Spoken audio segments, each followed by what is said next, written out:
어느 교회 유치부에서 선생님이 아이들에게 물었습니다. 하나님께서 온 우주 만물을 만들고 사람을 만드셨지요? 에덴 동산에서 하나님이 처음 만든 사람의 이름이 뭐예요? 모든 학생들이 대답을 했습니다. 아담이에요.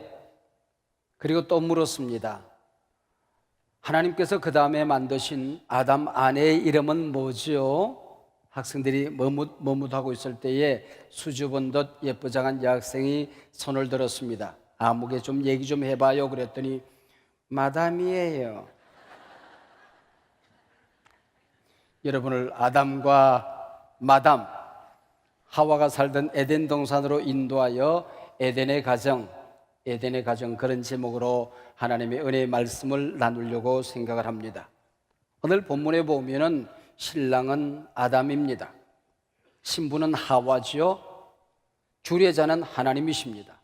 주례자 되신 하나님께서 주례의 말씀을 이제 나눈 본문의 내용이라고 할 수가 있습니다. 사람을 만드신 분도 하나님이시고 가정을 만드신 분도 하나님이시라는 본문의 내용입니다. 그러므로 결혼식은 우리 하나님 앞에서 하는 것이 옳습니다. 부득이한 사정이 아니면 여러분이 결혼할 때에, 여러분의 가정의 자녀들이 결혼할 때에 교회에서 목사님의 주례를 따라서 결혼하는 것이 좋습니다. 하나님이 오셔서 주례를 하시는데 하나님을 대신해서 목사가 그 가정을 하나님 앞에서 이제 맺어주는 예식이 결혼식이거든요. 자기들끼리 결혼을 한다든지 가족끼리 모여서 편지 한 장 읽고 결혼식을 한다든지 그게 무슨 멋인 줄로 알면은 안 된다 하는 것입니다. 저는 30이 간 넘었을 때부터 주례를 시작했습니다. 주례를 참 많이 했겠죠. 근데 주례를 할 때마다 두려움이 있어요. 떨림이 있어요. 경외감이 있어요. 또 하나님께서 이 가정을 어떻게 복을 주실까? 이 가정을 통하여 어떤 은혜가 흘러 넘칠까? 또 이 가정이 하나님의 나라의 가치를 따라서 잘 살아야 할 텐데 하는 기도가 있지요. 제가 젊은 시절 결혼식을 주례하다가 이제 주례 말미에 성원 선포를 하지 않습니까? 하나님이 짝지어 주신 것을 사람이 결코 나누지 못할지니라 그렇게 해야 되는데 이게 당황했던지 사람이 짝지어 주신 것을 하나님이 결코 나누지 못할지니라 그런 줄도 모르고 사람들이 킥킥대고 웃으니까 이게 무슨 일인가 싶었는데 그 부목사가 쪽지를 올렸습니다. 이렇게 틀렸습니다. 제가 얼버무리기를 이 가정은 하나님도 나누지 못한다. 그러고 이제 제가 웃어버리고 말한 적이 있습니다. 여러분, 이게 가정 아닙니까? 하나님 안에서 하나님의 복을 따라서 맺혀지는 것, 그게 가정이죠. 예수님께서 이 땅에 오셔서 공식적으로 행하신 기적 가운데 첫 번째 기적이 가나 호린 잔치에 가서 물을 포도주로 만드신 사건입니다. 가정을 축복하심으로, 결혼을 축복하심으로 당신의 사역을 출발하셨다고 하는 것입니다. 노벨상 수상자 솔제니치는 오래전에 그런 얘기를 했습니다. 이 땅에서 공산주의가 망한 이유는 분명하고도 단순하다. 그들은 이 땅에서 교회, 가정의 소중함을 잃어버렸기 때문이다 라고 말했습니다. 세상에 많은 종교들이 있지만은 우리 기독교만큼 가정을 소중히 여기는 종교는 그렇게 흔치 않습니다. 우리 기독교는 입산수도하는 종교가 아닙니다. 성직자들의 독신을 주창하는 그런 종교도 아닙니다. 하나님께서 친히 만드신 이 가정이 얼마나 소중한 것인지, 그래서 가정은 교회보다 우선됩니다. 교회보다 중요합니다. 이 가정들이 모인 공동체가 교회라는 사실을 우리는 알아야 합니다. 에베소서 5장 18절에 보면은 술 취하지 말라 이는 방탕한 것이니 오직 성령의 충만함을 받으라 그렇게 말씀하셨습니다. 그리고는 5장을 마치고 6장의 문이 열려지면은 이 성령 충만한 장이 어딘가를 가르쳐 줍니다. 산에 올라가 엎드려 기도하라 그렇게 말씀하지 않았습니다. 성령 충만 받은 다음에는 책 붙들고 씨름해라 그렇게 말하지 않았습니다. 성령 충만은 받은 다음에는 세상으로 흩어져서 세상 모든 사람 전도해내라 그렇게도 말씀하지 않았습니다. 6장 1절부터 보면은 부부 간에 서로 사랑해라. 성령 충만의 장이 부부 안에서 이루어져야 된다는 것이죠. 내 부모를 공경하라. 이게 성령 충만의 시작이라는 겁니다. 내 자녀들 믿음으로 말씀으로 잘 양육해라. 그렇게 되어 있습니다. 성령 충만의 장으로 가정을 소개하고 있습니다. 우리 교회 비전 가운데 하나는 두 날개의 비전이 있습니다. 모든 성도님들이 예배의 생명을 걸어서 주님 오시는 그날까지 타협하지 않는 성령의 기름 부으심이 넘치는 예배를 드리자 하는 것이죠. 그리고 교회가 가정이라는 비전을 나누기 위해서 소그룹 목장 사역을 우리는 권면을 하고 있습니다. 모든 성도님들이 소그룹 안에서 리더가 되어야 되고 그 안에서 받은 은혜를 나누는 장을 만들어 가야 된다 하는 것이죠. 왜요? 교회는 가정이기 때문에 그렇습니다. 모든 교회는 가정 같은 교회가 되어야 하기 때문에 그렇습니다. 우리 이 공간을 비전 채플이라고 우리는 그렇게 이름을 합니다. 이 비전 채플 예배당을 건축할 때에 제 마음속에 한 가지 분명한 주제가 있었습니다. 바로 가정 같은 예배당입니다. 가정처럼 우리 성도님들 여기 왔을 때에 평안함을 누릴 수 있는 곳이어야 된다, 그런 얘기죠. 이 건물이 작지 않은 예배당 아니겠습니까? 여기를 웅장한 고딕체로 만들었다고 생각해 보십시오. 평안을 주기는 힘들 것입니다. 유럽의 성당들 가보면 넓고 웅장하게 만들어져 있어요. 화려하게 지어져 있습니다. 거기서 위엄과 예술감을 느낄 수 있을는지는 모르지만은 가정 같은 평안을 얻을 수는 없는 겁니다. 여기 앞에 강대상, 여러분 만리장성 같은 큰 강대상을 우리 예배당에서는 다 치워버렸습니다. 설교자와 우리 교우들 사이에 가로막고 있는 모든 것들을 다 헐어버린 것이지요. 가족이 둘러앉아서 함께 얘기하는 것처럼 이렇게 오손도손 하나님의 말씀을 나누고 주님이 오늘 이 시간에 주시는 영적인 양식 하나님의 말씀을 가까이에서 눈과 눈이 부딪히면서 우리가 말씀을 나누어서 먹어야 되기 때문에 이 예배당이 이렇게 가정 안에 둘러있는 것처럼 크면서도 작은 듯한 이 공간을 만들어서 교회가 가정이다, 가족이다 하는 것을 우리가 함께 교훈받고 싶었던 것입니다. 가정은 바로 평안하고 행복한 곳이어야 하는 것입니다. 우리 하나님의 자녀 삼으신 하나님의 목표가 있습니다. 너희는 내 안에서 행복해라, 평안해라 하는 것입니다. 가정은 호텔 같은 방이 없어도 값비싼 침대가 없어도 서로 편안히 누울 수 있는 곳이면 족한 겁니다. 호화스러운 저택이 아니어도 화목하게 살면 되는 것입니다. 값비싼 보석이 없어도 서로 존경하는 마음이 보석이죠. 훌륭한 교양과 인격이 아니어도 따뜻한 말 한마디가 교양이 되고 인격이 되는 것입니다. 비단 이부자리 없어도 서로의 허물과 잘못을 덮어줄 수 있는 곳이 진정한 이부자리 아니겠습니까? 하나님께서 아담과 하와에게 에덴을 선물로 주셨듯이 우리 각자에게 가정을 에덴 동산으로 선물해 주신 것입니다. 여기 에덴이라고 하는 말은 기쁨, 행복, 즐거움 그런 뜻을 가지고 있습니다.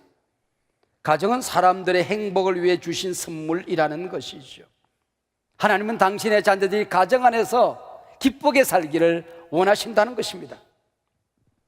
아담에게 에덴 동산을 가꾸고 섬기라 말씀하셨듯이 너희는 각자 너희 가정에서 행복을 가꾸고 섬기라, 사랑의 열매 맺으며 살아라 말씀하십니다. 근데 문제는 에덴 동산에 하나님만 계신 것이 아니라 마귀도 함께 있었습니다. 에덴 동산에는 먹을 수 있는 맛난 과일 나무들만 있었던 것이 아니라 먹지 말아야 될 선악과가 있었던 것입니다. 에덴 동산에 행복도 있었고 불행도 있었습니다. 하나님께서 사람을 만드시는데 흙으로 빚어 만드시고 그 코에 생기를 불어넣어서 생명이 되게 하신지라고 말씀하고 있습니다. 인간은 육체를 가져서 잘못된 길로도 갈 수 있는 것이고 영을 따라서 하나님을 따라갈 수도 있는 존재라고 하는 것입니다. 그래서 행복한 결혼 생활은 결혼식으로부터 출발한다고 생각하고 결혼식만 멋지게 하면 모든 것이 다 이루어질 것이라고 생각합니다. 저절로 행복의 열매가 맺힐 것이라고 생각하는 것이죠. 여러분, 가정 안에 들어가게 되면 가정만 꾸리고 나면은 행복이란 열매가 따먹을 수 있도록 맺혀져 있고 또 기쁨이란 열매가 사랑이라는 열매가 저절로 주어지는 줄 압니다. 아닙니다. 두 사람이 이제는 가꾸는 것입니다. 씨를 뿌리는 것입니다. 꽃 피우고 열매 맺어서 먹고 나누는 것, 바로 그것이 가정이라고 하는 것이지요. 인류 최초의 가정, 에덴 동산 가정을 한번 살펴보십시다. 성경을 펼치면은 창세기 1장이 제일 먼저 나옵니다. 창세기 1장에 하나님이란 단어가 30번 이상이나 반복적으로 등장하고 있습니다. 근데 예외 없이 하나님 그렇게 되어 있습니다. 원문으로 엘로힘 그렇게 되어 있습니다. 여기 엘로힘은 전능한 하나님, 능력이 많으신 하나님을 의미합니다. 그래서 창세기 1장은 그 전능하신 하나님에게 온 귀절들이 집중되어져 있습니다. 그러다가 창세기 2장 4절로 넘어오게 되면은 2장이 다 끝날 때까지 하나님의 이름이 달라집니다. 야훼 엘로힘, 여호와 하나님, 그렇게 바뀌어집니다. 하나님은 아담과 하와의 친구처럼 다정한 분으로 묘사되고 있습니다. 그리고는 관심이 하나님으로부터 사람에게 모아지기 시작하는 것입니다. 하나님이 역사를 하실 때에도 인자하신 어르신처럼 마치 우리 아버지가 자녀를 위하여 모든 기업을 준비하고 가정 분위기를 준비하듯이 아담과 하와와 함께 얘기하듯 친구처럼 가족이 되어서 모든 사역을 감당하는 것을 볼 수가 있습니다. 자, 6째 날 되었습니다. 드디어 동물들을 빚습니다. 사람을 빚어 만듭니다. 흙으로 빚어 동물들을 만드시는데 그걸로 끝. 그래서 동물들은 흙으로만 만들어진 존재들입니다. 사람은 흙으로 빚어 만드시고 그 코에 생기를 불어넣으시니 생명이 된지라. 하나님과 살아있는 영적인 교제를 하면서 살 수 있도록 만들어졌다고 하는 것이죠. 생명의 호흡을 먹고 인간이 되었고 생명의 호흡을 통하여 하나님과 교제하도록 만들어진 존재라고 하는 것입니다. 하나님과 영적인 교제를 통하여 생명이 됩니다. 예배를 통하여 교제함으로써 생명이 됩니다. 영적인 양식 하나님의 말씀을 먹음으로써 생명이 되는 것입니다. 기도를 통하여 호흡함으로 말미암아 하나님과 교제하고 생명의 삶을 살아가게 되는 것입니다. 이게 바로 생명이 된지라 하는 본문의 내용의 의미입니다. 하나님께서 천지 우주 만물을 이제 다 마치는 듯 보였습니다. 그리고 마지막 하나의 작업을 또 더 하십니다. 하나님은 아담이 혼자 사는 것이 좋지 않다고 말씀했습니다. 신구약 성경에 좋지 않다는 말이 처음 등장하는 말입니다. 바로 혼자 사는 것이 좋지 않다, 그렇게 말하고 있습니다. 드디어 돕는 배필 하와를 만드십니다. 그 전에 아담으로 하여금 에덴 동산에는 모든 짐승들에게 이름을 주도록, 에덴 동산의 모든 짐승들을 돌보고 섬기도록 사명을 줍니다. 그래서 성경은 그렇게 기록되어 있어요. 모든 짐승에게 이름을 주니라. 아담이 돕는 배필이 없으므로 그렇게 되어 있습니다. 번역이 좀 앞뒤가 좀 맞지는 않는 것 같아요. 제가 한번 번역을 해보면 아마 이런 뜻이라고 생각이 되어집니다. 모든 짐승에게 이름을 주니라. 그러나 그것들이 아담의 돕는 배필은 될 수가 없었다. 무슨 얘기일까요? 짐승들의 이름을 주면서 모든 짐승들은 다 짝이 있다는 것을 발견하게 된 것입니다. 근데 나는 왜 짝이 없지? 이걸 깨닫는 순간 하나님께서 짝을 만들어 주신 데게 바로 돕는 배필 하와를 만들게 되는 것입니다. 여인들은 그렇게 생각합니다. 이 땅에 똑같은 인간으로 태어나서 왜 여인들은 남성들의 돕는 배필로만 살아야 되는 것인가? 내 본래 존재의 의미나 내 삶은 없는 것인가? 라고 생각하시는 분들이 있습니다.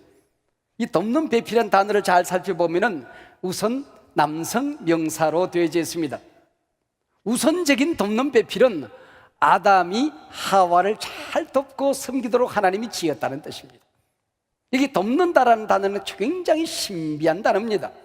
사람에게는 쓸 수 없는 신령한 단어입니다. 힘 있는 자만이 도와줄 수 있는 것이죠. 그래서 하나님이 인간을 도우실 때에, 하나님이 가정을 도우실 때에, 쓰러지고 넘어진 사람을 도우실 때에, 하나님이 사랑하는 사람들을 돌봐주실 때에 바로 돕는다, 이 단어를 사용하고 있습니다. 이 본문에서만 유일하게 사람과 사람 사이에 사용되어지고 있는 것입니다. 남편은 아내의 돕는 배필입니다. 아내는 남편의 돕는 배필이라는 의미를 가지고 있는 것이지요. 이 본문을 주석하는 유대 랍비들의 주석을 보면은 하나님께서 처음 아담을 만드실 때는 그 안에 남성 사람과 여성 사람이 함께 존재했다는 것입니다. 갈빗대를 뽑아서 하와를 만들었다는 얘기는 남성 아담과 여성 하와를 분리수술하셨다라는 것으로 설명하고 있습니다. 오늘 본문 아담의 갈비뼈로 하와를 만들었다라는 이 아주 재미있는 이런 표현을 신학을 공부하다 보면 신화적 표현 그렇게 이름합니다. 흙을 빚어서 동물을 만들었다, 흙을 빚어서 사람을 만들었다, 갈빗대를 뽑아서 여자를 만들었다, 그 코에 생기를 불어넣어서 생명이 되겠다, 이런 모든 단어들이 신화적인 표현이라고 하는 것이죠. 하나님을 마치 사람처럼 묘사해서 하나님이 하신 이 모든 사역들이 사람들이 이해할 수 있도록 사람의 언어로 마치 하나님이 사람이 되신 것처럼 묘사하는 표현을 신화적인 표현이라 그렇게 이름을 합니다. 잘못 생각하면은 이 당군 신화처럼 없는 것을 인간이 만들어서 고대에 일어난 어떤 신비한 이야기로 꾸며낸 이야기, 이걸 신화라고 생각할 수 있습니다만은 신학에서 말하는 신화는 제가 오히려 좀 신학자라고 한다면은 동화적인 표현, 이렇게 하면 훨씬 더 알아듣기 쉬울 것 같아요. 하나님이 동화책을 기록하듯이 당신이 했던 사역을 인간들이 알아들을 수 있도록 인간의 언어로 마치 하나님이 인간이 되어서 하신 일인 것처럼 설명하는 이 내용을 신화적인 표현, 동화적인 표현이라고 하는 것입니다. 여기 갈비뼈도 굉장히 재미있는 단어입니다. 히브리어에서는 첼라 그렇게 되어 있습니다. 이 본문에서는 갈비뼈 그렇게 되어 있습니다만 원래 이 뜻은 옆구리, 옆쪽, 한 부분, 파트, 이런 의미를 가지고 있습니다. 오늘 본문에서만 갈비뼈라고 번역을 하고 있지, 구약 성경에 35번쯤 나오는 첼라라고 하는 이 단어는 대부분 옆, 그리고 옆구리, 어떤 한 부분, 이렇게 설명이 되어져 있습니다. 그리고 이 탈무드에서는 하나님께서 갈비뼈로 여인을 만들었다는 것을 주목하고 있습니다. 가장 중심 부분, 가장 소중한 부분을 뽑아서 아내를 만들었다, 그렇게 설명을 하고 있습니다. 그러면서 몇 가지 설명을 더 붙입니다. 여인을 만들 때에 발가락들을 뽑아서 만들지 않았으니 여인을 밟으려고 생각하거나 인격이 나보다도 모자란다고 생각하거나 위치가 내 아래에 있다고 생각하면 안 된다는 겁니다. 또 여인들에게도 그렇게 교훈합니다. 남자의 머리뼈를 뽑아서 여인을 만들지 않았으니 남편 위에 올라타서 짓밟으면서 살려고 하지 말아라 그래서. 누나를 뽑아서 여인을 만들지 않았다. 모든 것을 정력적으로 탐욕스럽게 보면 안 된다. 혓바닥을 뽑아서 사람을 만들지 않았다. 그래서 모든 것을 입으로 표현하려고 해서는 안 된다. 마음과 마음이 통해야 된다, 그렇게 말하고 있어요. 손바닥뼈를 뽑아서 만들지 않았다. 여인을 집안에 있는 일이나 하는, 내가 못하는 일이나 부려먹는 사람으로 생각해서는 안 된다는 것입니다. 그래서 이 돕는 배필이라고 하는 것은 동등한 인격, 동등한 존재, 평등한 존재를 의미한다고 하는 것입니다. 그래서 남자들은 아내를 볼 때 늘 그렇게 생각해야 됩니다. 내 몸의 가장 중심되는 부분, 그렇게 생각해야 됩니다. 그리고 여인들은 남편을 볼 때 어떻게 생각해야 될까요? 내 몸의 고향, 나라는 존재의 고향, 나는 메이드인 남편, 내 원산지가 남자라는 것을 알아야 됩니다. 그래서 여인들은 아침마다 일어나서 주제곡을 불러야 됩니다. 나의 살던 고향은 당신 갈비뼈, 이 여인들의 주제곡이 돼야 되는 겁니다. 여러분, 이 갈비뼈는 모든 장기를 감싸고 있는 그런 묘한 장기 아닙니까? 여러분, 잘못해서 사고 났을 때 갈비뼈가 부러져서 장기를 다치게 하면 큰 손상을 입게 되는 것입니다. 그만큼 소중한 게 갈비뼈죠. 가장 중심되는 자리에 있는 것입니다. 이 소중한 갈비 돕는 배필은 함께 살도록 지어졌다는 것입니다. 이 소중한 갈비는 부모를 떠나 둘이 한 몸을 이룰지로다 그랬습니다. 그래서 부모를 떠나, 이 말은 반드시 분가해야 된다는 뜻은 아니에요. 분가하고도 정신적으로 부모를 떠나지 못하고 독립하지 못하면 이거는 안 되는 것이고, 한 집에 더불어 살면서도 정신적으로 독립되어 있는 성숙한 집안이 얼마든지 있을 수 있는 것이지요. 결혼하고서도 정신적으로 부모를 떠나지 못하는 사람들을 마마보이 혹은 파파걸 그렇게 말하지 않습니까? 어떤 젊은이가 결혼했어요. 잠자리 들면서 이 아내가 남편에게 그렇게 했습니다. 자기 내 꿈 꿔. 그러면은 자기 꿈 꿀게, 자기도 내 꿈 꿔. 그리고 잠자리 들면 되잖아요. 이 남편이 하는 얘기가 엄마한테 물어보고 그러더랍니다. 엄마한테 전화했어요. 엄마, 색시가 잠자면서 자기 꿈 꾸래. 어떻게 해야 돼? 그랬더니 엄마가 그러더랍니다. 잠자리는 편안히 자거라. 꿈꾸면서 자면 안 된다. 색시 꿈은 내가 대신 꾸줄 테니까 너는 편히 잠들어라. 그렇게 얘기를 하더랍니다. 여보, 우리 엄마가 당신 꿈 꾸준데 나 편히 잠자래. 그러더랍니다. 이 신랑하고 어떻게 사나 싶어서 한숨이 나왔겠죠. 네. 부모님 사랑과 품 안에서 자라던 아이가 자라면서 짝을 만납니다. 엄마 아빠 졸졸 따라다니는 아이가 어느새 엄마는 안중이 없습니다. 자기 짝만 사랑하게 됩니다. 그때 엄마는 상처를 받죠. 자식 키워놔봤자 소용없네. 그리고 섭섭정을 앓습니다. 아닙니다. 당연히 그래야 되는 것입니다. 물론 자식은 부모를 공경해야 되죠. 이게 인격과 윤리와 도덕과 신앙의 기본이죠. 그래서 사람과 사람 사이에 있는 첫 번째 계명이 내 부모를 공경하라는 것입니다. 땅에서 장수하고 잘 되리라고 말했습니다. 효도하지 않는 자식은 잘 되리라는 이 부분에 있어서 결정적인 손상을 입습니다. 반드시 잃어버리는 게 있습니다. 결정적인 복을 잃어버립니다. 모든 자식들은 부모님에게 효도를 다해야 되고 공경해야 되는 것이죠. 그러나 사랑은 자기 짝하고 하는 것이지요. 우리 부모님 마음에서 이 아이들을 아내에게로 남편에게로 돌려보내줘야 된다, 그런 얘기입니다. 결혼의 원리가 아담과 마담 하와가 만나서 부모를 떠나 서로 성숙한 사랑을 이 땅 다하는 날까지 살아가는 것입니다. 아내에게 바치는 노래라고 하는 노래가 있지 않습니까? 나는 다시 태어나도 당신만을 사랑하리라. 이 노래가 들려오면 반드시 묻습니다. 당신은 다시 태어나면 나랑 살 거야, 안 살 거야? 그때 한쪽에서 그렇게 말합니다. 미쳤어. 그렇게 말하는 사람들이 있습니다. 좀 지혜로운 사람은 그렇게 말한대요. 당신 좋은 사람이지만은 한번 살아봤으면 됐지 뭐. 당신처럼 좋은 사람 다음 세상에도 또 어떻게 나하고 살아달라고 부탁하겠어. 좋은 사람 만나 잘 살아. 그렇게 이야기한대요. 다 바보들입니다. 무조건 산다고 말하십시오. 질문 자체가 잘못된 겁니다. 제가 여러분에게 가르쳐 드렸죠. 다시 태어나는 일 절대로 없습니다. 그래서 다시 태어나면 반드시 당신 만나서 잘 살아보자고 얘기하시길 바랍니다. 그래야 노후가 편안합니다. 여러분, 자꾸 얘기하다 보면 또 진심이 될 수도 있는 거죠. 여러분, 하나님이 직접 만든 공동체가 교회와 가정 아닙니까? 하나님 앞에 설 때까지 가정생활, 교회생활을 실패해서는 안 된다고 하는 거죠. 어떤 부부가 부부싸움을 했더래요. 부부싸움을 하면은 여자분들은 논리적으로 말을 또박또박 잘합니다. 근데 남편들은 이게 말이 안 됩니다. 부부싸움 하려고 하면 기껏 하는 게 소리 지르는 겁니다. 내 집에서 나가! 그러더랍니다. 내가 못 나갈 줄 알고 그러고 나갔어요. 저녁 때가 됐는데 아내가 설렁설렁 돌아오더랍니다. 얼마나 고마워요.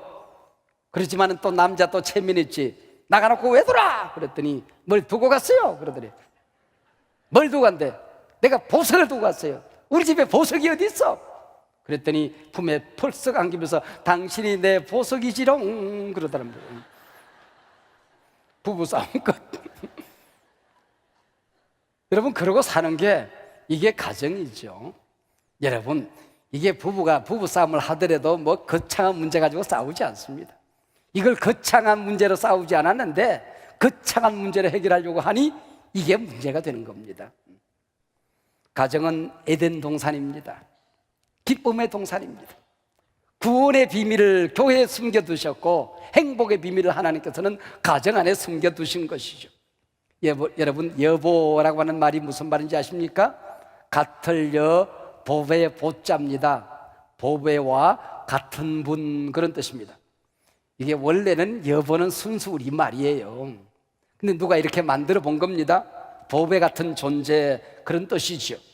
당신이라고 하는 말은 무슨 뜻입니까? 마땅할 당자에다가 몸신자를 씁니다. 마땅히 내 몸과 같이 소중한 존재, 그런 의미를 가지고 있는 것이죠. 여보, 당신이라는 말 속에 성경적인 가치들이 있는 겁니다. 저희들 젊을 때는 자기, 그런 말을 써서, 이 자기가 무슨 말인지 모르고 사람들이 쓰니까 썼지만 이름이 좀 이상해요. 요즘 젊은이들 오빠 그럽니다. 여러분, 남편이 오빠래요. 여러분, 이거 좀 별로 좋은 이름 아니에요? 같은 피를 타고난 이 오빠 동생이 이게 부부가 되면 되겠습니까? 여보, 당신은 얼마나 좋은 이름이 있습니까? 당신은 내 보배 중의 보배입니다. 당신은 내 몸 가운데 가장 소중한 존재입니다. 이것 아니겠습니까? 하나님이 우리 가정을 만드신 목적이 분명히 있습니다. 에덴의 동산, 기쁨의 동산, 천국을 이루고 살라고 하는 것입니다. 이것이 오늘 아침 여러분 각 가정에 주시는 한 분 한 분에게 주시는 하나님의 축복이요, 하나님의 계명이요, 하나님의 뜻입니다. 믿으시길 바랍니다. 기도하시겠습니다. 하나님 아버지, 고맙고 감사합니다. 하나님께서 우리 교회 예배의 은혜를 주시고 가정의 복을 주시고 행복한 우리 삶을 살 수 있도록 은혜를 주셔서 감사합니다. 오늘 예배를 통하여 에덴 동산에서 가정을 파괴하려고 찾아왔던 악한 영들이 저들의 가정에서 모두 떠나게 하여 주시옵시고, 성령의 기름 부으심과 기쁨의 기름이 넘치는 우리 귀한 가정, 교회 예배되도록 함께하여 주시옵소서. 예수님 이름으로 기도하옵나이다. 아멘.